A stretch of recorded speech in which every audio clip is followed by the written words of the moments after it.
Aujourd'hui, Mathilda, je vais t'expliquer la différence entre une alopécie et une chute de cheveux.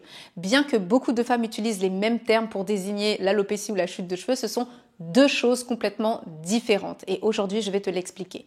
Mais avant ça, si toi aussi tu veux que je t'aide à faire repousser ta chute de cheveux ou ton alopécie, eh bien, je vais t'inviter à cliquer sur le lien en description pour t'inscrire à l'atelier Renaissance capillaire de ce dimanche. Allez, c'est parti! Alors, qu'est-ce que la chute de cheveux? La chute de cheveux, c'est un phénomène totalement normal, d'accord? Il fait partie de ton cycle capillaire. Il faut savoir que dans ton cycle capillaire, tu as trois phases, la phase anagène, catagène et télogène. La phase télogène, c'est la phase de chute de cheveux. Tu as une phase de pousse, de repos, c'est-à-dire avant la chute, et la phase de chute, ok? La phase de chute, donc la phase télogène, c'est une phase qui est complètement naturelle dans ton cycle pileux. Cependant, lorsque cette phase télogène se fait correctement, tu as un cheveu qui vient remplacer directement après le cheveu qui est tombé, d'accord? Et c'est le cheveu qui est tombé, c'est ce qu'on va appeler un cheveu mort, c'est-à-dire un cheveu qui est arrivé en fin de vie et qui quitte ton crâne qui est totalement normal, ok? Le moment où tu commences à passer en chute excessive, et là où c'est plus normal, c'est quand ton cheveu tombe de manière prématurée. C'est-à-dire qu'il n'a pas laissé le temps à ton bulbe pileux de créer un remplaçant pour pouvoir tout simplement chuter de manière normale. Et là, on va parler de chute excessive parce que tu vas avoir beaucoup plus de cheveux qui vont tomber. Ça, c'est le point numéro 1. Et le point numéro 2, c'est que il n'y aura pas de cheveux qui vont venir le remplacer derrière. Ok? Et c'est ce qui va créer une perte petit à petit de la densité et de la masse. Ok? Enfin, quand je dis de la densité, c'est-à-dire que tu vas voir que tu as de moins en moins de cheveux au niveau du cuir chevelu.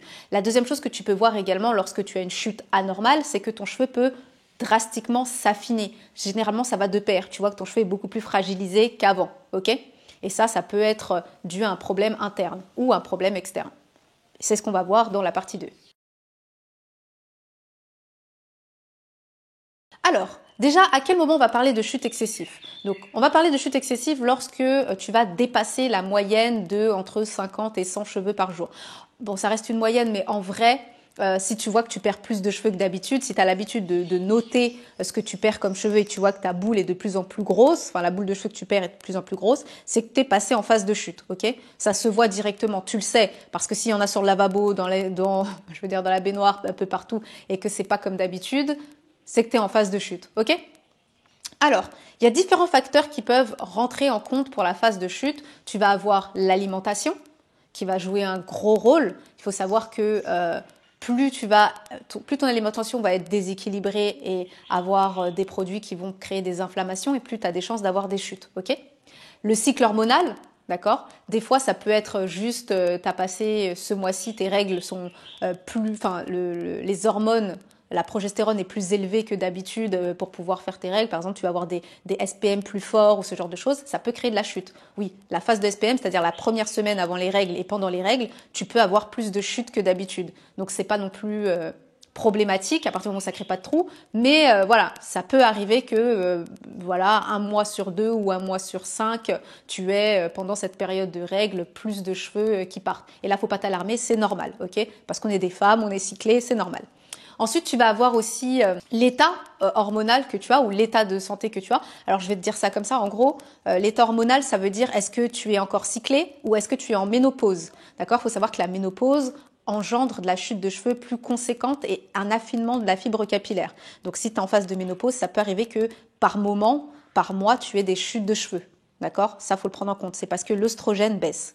Ensuite, tu vas avoir d'autres facteurs comme ton hygiène de vie. Est-ce que tu fais du sport? Est-ce que tu dors bien? Est-ce que tu prends soin de toi? Ce genre de choses. Eh bien, tout ça aussi va jouer un rôle vraiment important sur ta chute de cheveux. Pourquoi? Parce que je vais te donner un exemple. Si tu fais du sport, tu as une meilleure circulation sanguine, d'accord? Qui dit une meilleure circulation sanguine dit que le cheveu va être mieux nourri et mieux hydraté par l'interne, ok? Donc, ce qui va faire que tu auras un cheveu de meilleure qualité et tu auras moins de chutes. Voilà, c'est tout simplement scientifique, ok? Alors là, je vais t'expliquer quelle est la différence entre une alopécie et une chute de cheveux, d'accord? Parce que depuis tout à l'heure, je te parle de chute, mais ça te dit toujours pas c'est quoi la différence entre la chute et l'alopécie. Alors, faut savoir que pour avoir une alopécie, il faut forcément avoir une chute de cheveux.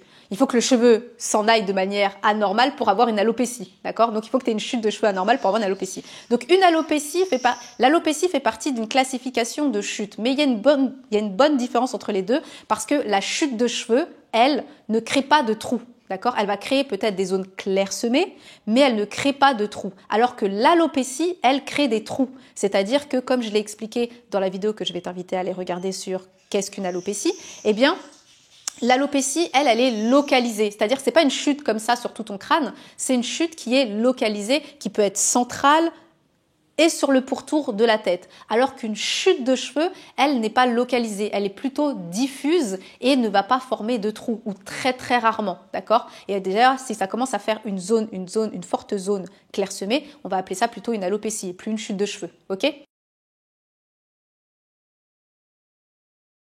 Alors, que faire en cas de chute de cheveux? Comment faire pour faire repousser ses cheveux lorsqu'on a une chute? C'est déjà commencer par faire un bilan sanguin pour pouvoir identifier la cause de ta chute. C'est un peu pareil que l'alopécie. Il faut toujours identifier la cause pour pouvoir régler le problème à la source. Ensuite, la deuxième chose, c'est faire un bilan hormonal complet. D'accord? Ça, c'est vraiment important parce que si c'est des causes sous-jacentes comme une augmentation de la testostérone, ça peut vite se transformer en alopécie. Donc ça peut te prévenir que voilà, tu as un taux de testostérone un peu trop élevé.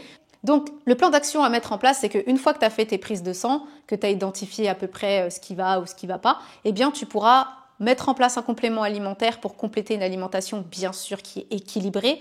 Encore une fois, c'est important de manger correctement quand tu prends un complément. Pas que quand tu prends un complément, c'est tout simplement important de manger correctement si tu veux avoir de beaux cheveux et une bonne santé. Donc, tu manges correctement. 2, tu prends des compléments alimentaires. Parce que si tu as une mauvaise alimentation et que tu prends des compléments alimentaires, ça va servir absolument à rien. Deuxièmement, les académies dermatologiques recommandent aux personnes qui ont de la chute de cheveux de faire du sport pour stimuler la circulation du sang et réveiller les bulbes pileux dormants. Donc moi, je te recommande de reprendre une activité régulière, de la marche, du yoga, du cardio, ce que tu veux, mais il faut absolument refaire du sport, ok? Et ça permet aussi de diminuer le stress. Et enfin, la troisième chose, c'est de diminuer ton stress pour éviter les inflammations qui vont encore plus empêcher ton cheveu de repousser. Je sais que c'est pas drôle de voir sa masse diminuer, ça peut créer un certain stress, mais plus tu vas stresser et plus ça va être un cercle vicieux. Plus tu vas être stressé, plus tes cheveux vont tomber. Plus tes cheveux vont tomber, plus tu vas stresser. Donc à un moment, il faut casser la roue et juste se dire, je reste optimiste, je fais ce que j'ai à faire pour faire repousser mes cheveux et mes cheveux repoussent. Même si tu ne le vois pas tout de suite, mais plus tu vas te le dire et plus tu vas faire les actions et plus tes cheveux vont repousser. Ok? En conclusion, l'alopécie et la chute de cheveux, comme tu as pu le voir, c'est deux choses complètement différentes parce que une chute de cheveux n'est que temporaire, elle n'est pas irréversible, d'accord? C'est-à-dire que c'est quelque chose qui a déréglé ton corps à un moment qui a fait que tes cheveux ont chuté, mais ça va repousser. Alors que, comme tu peux le voir, l'alopécie peut être complètement irréversible et c'est un stade très, très, très, très aggravé de ce qui est une chute de cheveux, d'accord? Parce qu'une alopécie il y a besoin d'avoir une chute pour avoir une alopécie, d'accord? Tu peux pas avoir un trou au plein milieu du crâne comme ça, on est d'accord.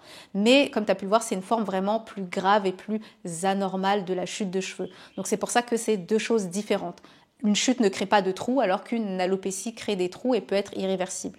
En conclusion, si tu as une chute de cheveux, il est important de quand même le prendre très, très, très rapidement parce que comme tu as pu le voir, une chute peut se transformer en alopécie si elle n'est pas traitée rapidement et correctement, bien qu'elle soit temporaire et qu'elle reste quand même réversible. Mais si tu attends trop longtemps, ça peut fortement s'aggraver, se transformer en alopécie et devenir irréversible. Ok? Donc, si tu commences à perdre tes cheveux ou que tu as vu que par exemple tu prends des médicaments qui vont pas du tout avec ton corps ou ce genre de choses, parce que des fois il y a des traitements pour l'hypertension qui créent de la chute, n'hésite pas à te rapprocher de ton médecin traitant pour changer ton traitement ou essayer essayer des traitements palliatifs qui vont diminuer ta tension sans impacter tes cheveux, ok? Mais si toi aussi, ma diva, tu veux que je t'aide à faire repousser tes cheveux suite à une chute de cheveux ou une alopécie, je vais t'inviter tout simplement à cliquer sur le lien qui se trouve en description, à t'abonner, à partager cette vidéo à toutes les personnes qui ne savent pas quelle est la différence entre une chute et une alopécie. Et moi, je te fais plein de gros bisous et comme d'habitude, touche pas à mes cheveux.